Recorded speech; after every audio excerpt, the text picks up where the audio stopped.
कि इस मोहल्ले में बहुत बड़ा अनर्थ हो गया है। अरे कैसा अनर्थ हो गया भाई? क्या बताऊं, मेरी मुंह बोली बहन पर ऐसी बिजली गिरी कि इसकी खुशियां जलकर राख हो गई है। अरे लेकिन हुआ क्या है? अब क्या होने को बाकी है, सिर्फ 7 महीने बाकी है। क्या? सारा मोहल्ला इसे बेटी कहता है ना। हाँ, मगर ये बेटी बेटी नहीं रही है, मां बनने वाली है ये। क्या आप लोग उस शैतान को माफ कर सकते हैं जिसे फूल जैसी बच्ची की गोद में शादी से पहले गोभी का फूल डाल के ऐसा गायब हो गया है जैसे मार्केट से प्याज गायब हो जाती है? अरे वो कौन था आदमी जिसने इसके साथ इतना बुरा सलूक किया है? अरे मैं उसका नाम लूंगा ना तो आप लोग मुझे मारने दौड़ेंगे। वो इंसान के नाम पे कलंक है। इंसान की खाल में छुपा हुआ भेड़िया कोई और नहीं, करण है, करण। उसकी बहनों को छेड़ता है ना तो उसकी आंखें फोड़ देता है। उसकी बहनों की इज्जत इज्जत है, हमारी बहनों की इज्जत इज्जत नहीं है। ऐसे बैठे रास्ते पर। अरे आप नहीं जानते कि वो कितना बड़ा लोफर है। इस बच्ची को मिलने के लिए अपनी मिल में बुलाया करता था और ये जाती रही। इसे क्या मालूम कि ऐसा होने वाला है। तुम्हें पूरा यकीन है ये करण नहीं किया है? ये कौन है घनचक्कर जो खामखा बहस कर रहा है यार यूं? अरे इससे आगे खुद ही पूछ लो। हाँ भैया सच कह रहे हैं, मैं करण के बच्चे की मां बनने वाली हूँ। मैं हूं ना।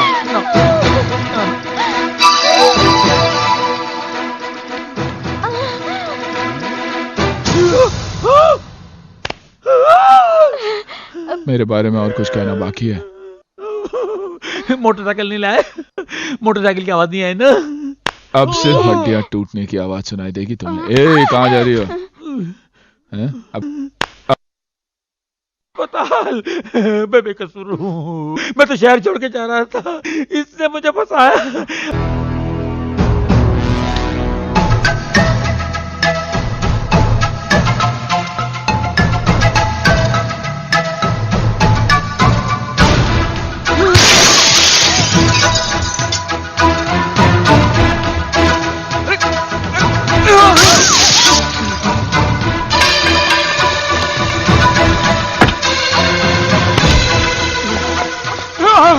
अरे क्या कर रहे हो? छोड़ो इसे। क्यों मार रहे हो? मैं कहती हूँ छोड़ो। क्या कर रहे हो? क्यों मार? क्यों मार रहे हो इन्हें? आखिर इन्होंने क्या कसूर किया है? बता अपनी बीवी को कि तूने क्या कसूर किया है। मेरे पापा पर हाथ उठाने की हिम्मत कैसे की तुमने?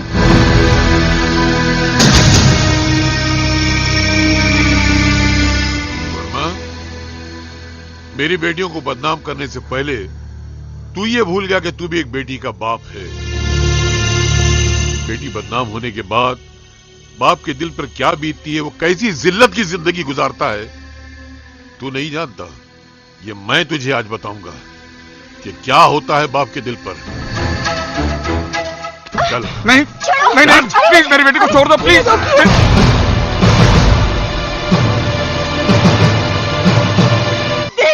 कैसे बेबस मैंने कुछ नहीं किया। मैं इसे जान से मार डालूंगा। मैं इसे जान से मार डालूंगा। क्यों नहीं? जो तुम उनसे बदला ले रहे हो, क्या किया है उन्होंने? करण सही करता है जो तुमसे नफरत करता है। तुम्हारी बेटियां भी अपनी जगह सही हैं जो तुमसे नफरत करती हैं। तुम अच्छे इंसान नहीं हो। अरे जो इंसान अपनी बीवी का नहीं हो सका वो किसी और का क्या होगा?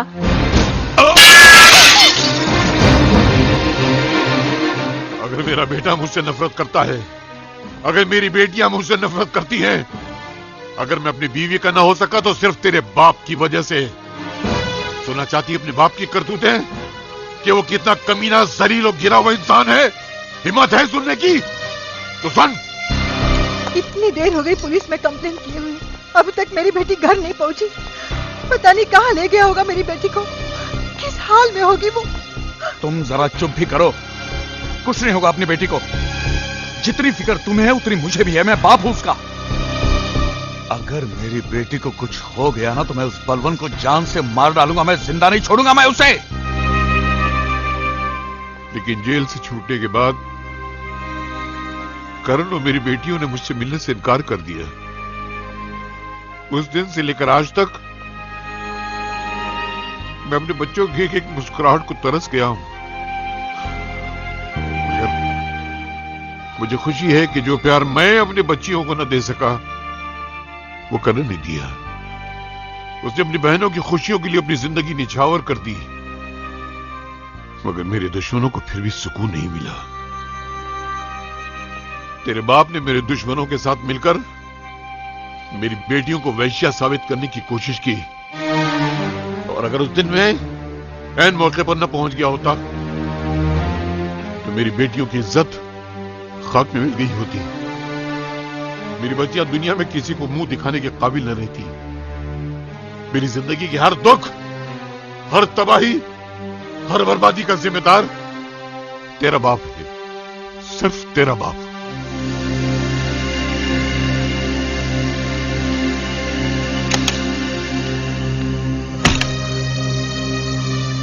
पूजा बेटी, तू आ गई बेटी। पूजा बेटी, बेटी तू ठीक तो है ना? बता मुझे कहां लेके गया था वो, बता मुझे। पापा, करण के पिताजी भरे बाजार में और आपकी आंखों के सामने मुझे क्यों उठा के ले गए? वो अपनी बेटियों के बारे में क्या कह रहे थे? आपने उनकी बेटियों के साथ ऐसा क्या सलूक किया था जो आपको ये दिन देखना पड़ा? तुम उस कमीने की बातों ये में मेरे सवालों का जवाब नहीं। अपने बाप से सवाल कर रही है तू? मतलब आप मेरे सवाल का जवाब नहीं देंगे? ठीक है, आप नहीं बताएंगे तो क्या मुझे पता नहीं चलेगा? मैं ये बात करण के पिता से जाके पूछ लूंगी। चुप!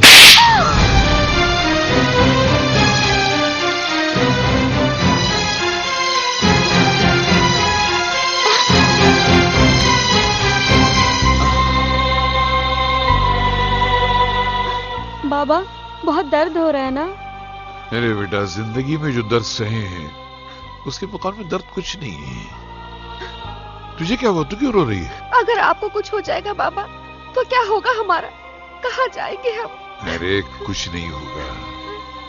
हाँ, अगर तकदीर में मरना ही लिखा है तो एक काम करना बेटे, मेरे बाद मेरे बेटे करण के पास चले जाना, वो तुम लोगों को संभाल लेगा। दिल में दुनिया वालों के लिए बहुत जगह है, अगर नहीं है तो अपने बाप के लिए नहीं है। वर्मा, अगर बलवंत ने हमारे बारे में तुम्हारे बीवी बच्चों को सब कुछ बता दिया तो अपना कौन क्या कर लेगा? ले पी ले। इस बात को हंसी में मत उड़ा काबरा। तुम हमेशा कहते हो ना, टेंशन देने का लेने का नहीं, वो धरा का धरा रह जाएगा। अगर बलवंत की बातों में आकर मेरी बीवी बच्चों ने हमारे खिलाफ बयान दे दिया तो अपने परिवार की नजर में अपने आप को बेगुनाह साबित करने के लिए मैं तुम्हारे खिलाफ बयान दे दूंगा, और सेठ जी और उसकी पत्नी के कत्ल के जुर्म में तुम्हें सजा भी हो जाएगी। इसलिए हम सबकी भलाई इसी में है, बलवंत को खत्म कर दो।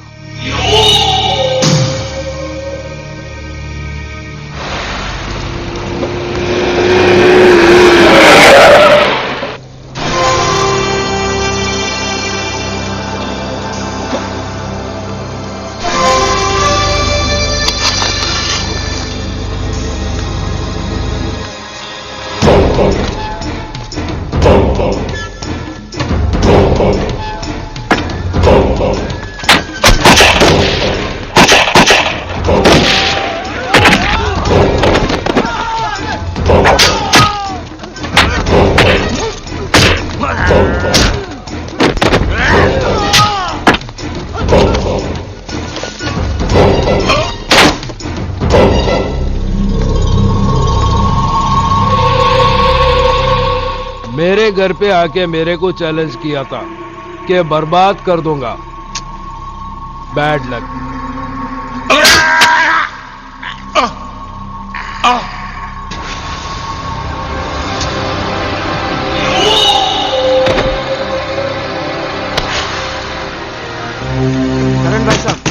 करण भाई साहब दरवाजा खोलिए। करण भाई साहब।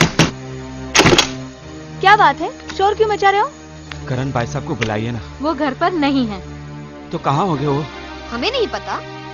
ऐसा मत कीजिए प्लीज। देखिए, आपके डैडी बहुत सीरियस है और हॉस्पिटल में सिर्फ करण को याद कर रहे हैं। जल्दी बताइए कहाँ है वो? मेरे भैया को अपने पास बुलाने का अच्छा बहाना ढूंढा है आपके सामने। उनसे जाकर कह दीजिए उनके ये नाटक का हम पे कोई असर नहीं पड़ने वाला। चलो। देखिए देखिए, मेरी बात सुनिए, ऐसा मत।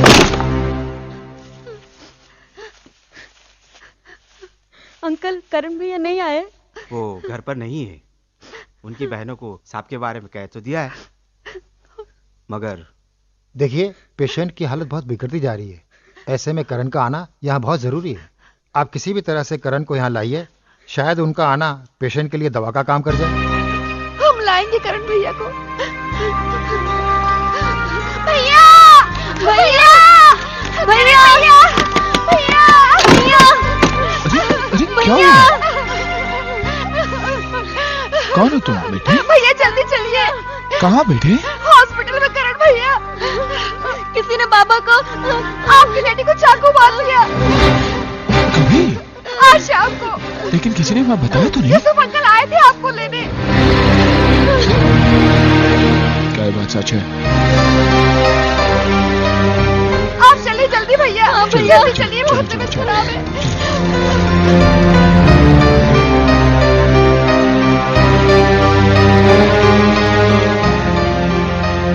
करण साहब। डॉक्टर साहब, बलवंत साहब कहाँ? आईसीयू में है इस वक्त। उनसे कोई नहीं मिल सकता। खून काफी बह गया, फिलहाल बेहोश है वो। करण साहब, मैं बलवंत साहब के साथ ही रहता हूँ। इन दोनों बच्चियों को बलवंत साहब ने ही पाल पोस के बड़ा किया है। ये बलवंत साहब की सेठ की बच्चियां हैं, जिनके कत्ल के इल्जाम में साहब को ही सजा हो गई थी।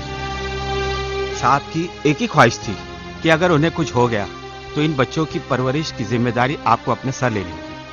इनका दुनिया में कोई नहीं है। करण साहब अनाथ है बेचारे दोनों, आप ही इनके सब कुछ हैं।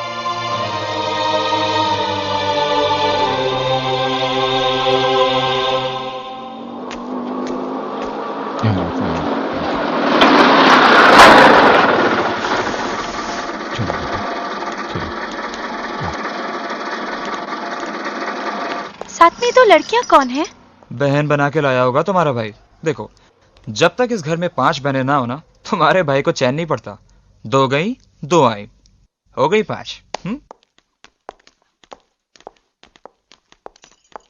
आओ बेटे आओ, घबराओ मत। राम राम साहब। ये लो, आज से घर तुम्हारा ही समझो। अनु, प्रिया, सुमन,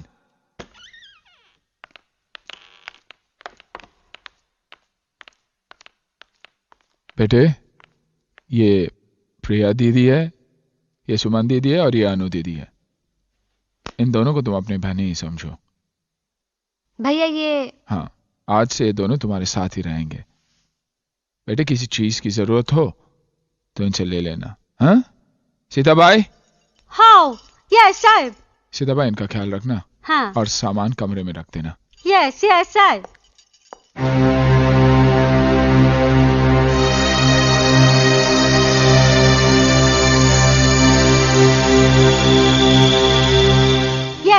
आशा दीदी का बेडरूम खाली है, ये दोनों मूली को उसमें डालेगा। क्या? वहाँ नहीं, ये घर है, कोई अनाथ आश्रम नहीं।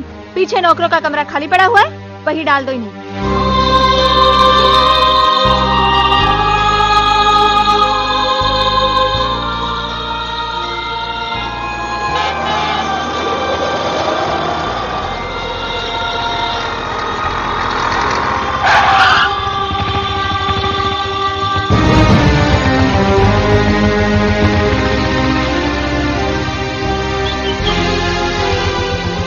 कहाँ जा रहे हो तुम लोग? क्या हुआ? दीदी ने कुछ कहा?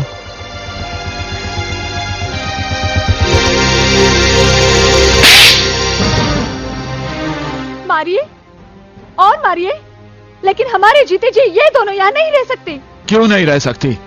क्या गुनाह है इनका? क्या आप नहीं जानते, इन बच्चों की जो परवरिश कर रहे हैं वो हमारी बर्बादी का जिम्मेदार है, हमारी माँ का कातिल है। आप भी तो डैडी से नफरत करते थे, फिर आज अचानक आपके दिल में डैडी के लिए इतना प्यार कहाँ से जाग गया? ना ही प्यार जागा है और ना ही नफरत की आग ठंडी हुई है, लेकिन अपने बाप के गुनाह की सजा मैं इन बेगुनाह को तो नहीं दे सकता। ये मासूम है, बेसहारा है। आज के बाद ये दोनों इसी घर में रहेंगे, ये मेरा फैसला है। और तुम दोनों ध्यान से सुनो, तुम दोनों यही रहोगे, कहीं नहीं जाओगे। और अगर तुम्हारा यहाँ रहना किसी को पसंद नहीं है, मंजूर नहीं है, तो वो खुद यहां से जा सकता है।